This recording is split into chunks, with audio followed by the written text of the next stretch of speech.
वाहिगुरु जी का खालसा वाहिगुरु जी की फतेह। साखी एक सिख के साथ। श्री गुरु नानक देव जी महाराज संसारी जीवों का कल्याण करते चले जा रहे थे। तब मार्ग में एक सिख से भेंट हो गई।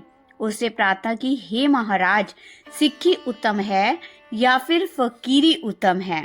तब गुरु नानक देव जी ने उत्तर में कहा, हे सिख, पहले तू हमारा एक काम कर। अमुक नगर में एक हमारा सिख रहता है, हमारा लिखा संदेश उसको देना और भोजन भी उसी के घर में करना। जब तू लौट कर आएगा तब तुझे तेरे प्रश्न का उत्तर दे दिया जाएगा। तब उसने हाथ जोड़कर कहा, ही महाराज, जैसे आपकी आज्ञा। तब गुरु नानक देव जी ने एक आज्ञा पत्र लिखकर दे दिया। तब वह सिख आज्ञा पत्र लेकर चल दिया। गुरु नानक देव जी ने बताए नगर में जाकर पूछने लगा, भाई, अमुक सिख का घर कौन सा है? पूछता पूछता वह उस सिख को जा मिला। तब उस सिख ने उसका आदर सत्कार सहित कुशल मंगल पूछा, परंतु वह सिख घर से अति निर्धन था। कभी अन्न मिलता कभी ना मिलता। उस सिख के घर में एक लड़की थी। उस लड़की का एक साहूकार से 1,000 रुपये देता था और कन्या मांगता था, परंतु यह लड़की देने को तैयार नहीं था।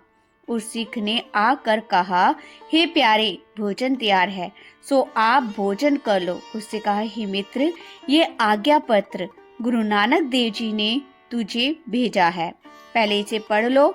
उसे हुक्मनामा लेकर नेत्रों से लगाया और अपने सिर पर रख लिया। जब खोल कर पढ़ा तो उस पर लिखा था कि 200 रुपया हमारी भेंट और 50 रुपए इस सिख की भेंट करो जो हमारा हुक्मनामा तुम्हारे पास लाया है। वही हुक्मनामा लेकर अपनी पत्नी के पास आकर कहने लगा, हे गुरु की प्यारी, ये गुरु नानक देव जी की आज्ञा पत्र है, अब क्या किया जाए? उसे कहा, हे स्वामिन, अब चिंता की क्या बात है?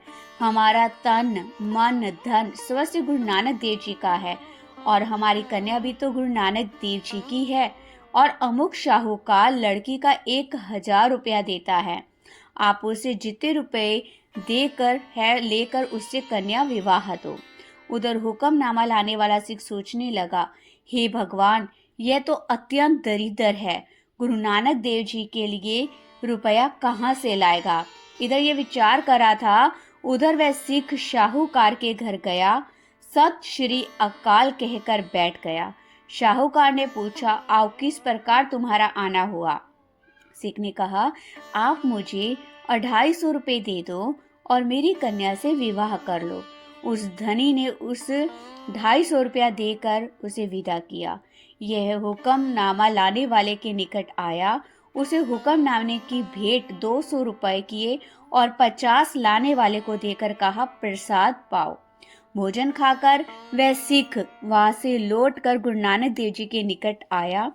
उस रुपया वाले सिख ने अपने अभागे जाने और सत्कार पूर्वक विदा किया। मार्ग में उस सिख ने कहा, धन्य है गुरु नानक देव जी के सिख और धन्य है गुरु नानक देव जी महाराज। इतने में रास्ते से उसे एक फकीर मिला। यह उसके पास छाया देकर बैठ गया। उस फकीर के पास एक सौदागर आया।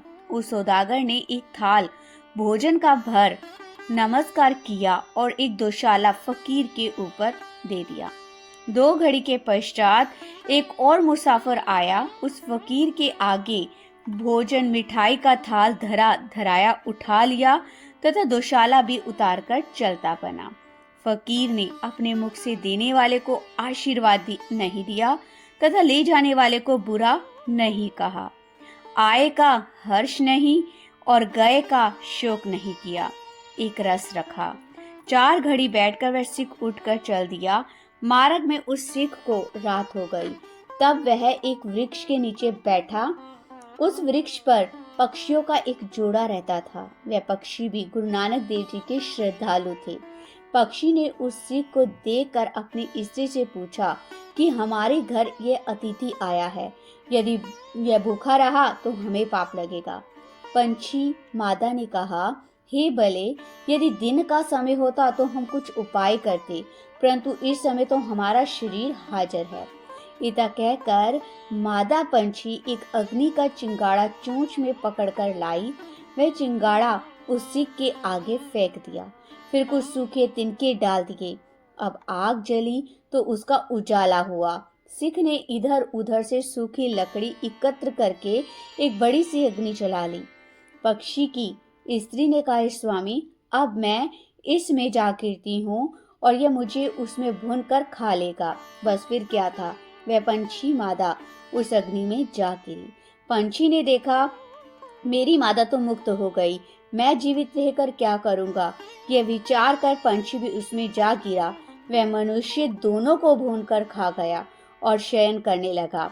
प्रातः वह श्री गुरु जी के पास आया, नमस्कार करके बैठ गया। गुरु नानक देव जी ने कहा, प्यारे, क्या तुझे प्रश्नों का उत्तर मिला अथवा नहीं? उसे कहा, हे सर्वशक्तिमान गुरुदेव, धन्य हो आप और धन्य है आपके सिख। गुरु नानक देव जी ने कहा, भाई, यदि गृहस्थी सिख बनता है तो उस हुक्मनामा मानने वाले जैसा बने अथवा उस पक्षी जैसा बने, और यदि फकीर होना है तो उस फकीर जैसा बनना उचित है। तब उस सिख ने प्रार्थना करके कहा, गुरुदेव, ये तो दोनों ही काम कठिन है, आप मुझ पर भी अपनी कृपा दृष्टि करके मेरी भूल को क्षमा कर दो। तब गुरु नानक देव जी ने उसे दिव्य दृष्टि देकर उसके कपाट खोल दिए, जिससे वह ब्रह्मज्ञानी हो गया। तब गुरु नानक देव जी ने उसे परम पवित्र उपदेश दिया और प्रभु नाम स्मरण का उपदेश दिया और कहा, हे प्रियवर, इससे तुम्हारा जीवित जो यश होगा और मरने के पश्चात तेरी मुक्ति होगी, यह तो निश्चय करके मान ले। धन्य गुरु नानक देव जी महाराज, धन्य गुरु नानक देव जी महाराज के सिख, धन्य है वो फकीर। धन गुरु नानक देव जी महाराज।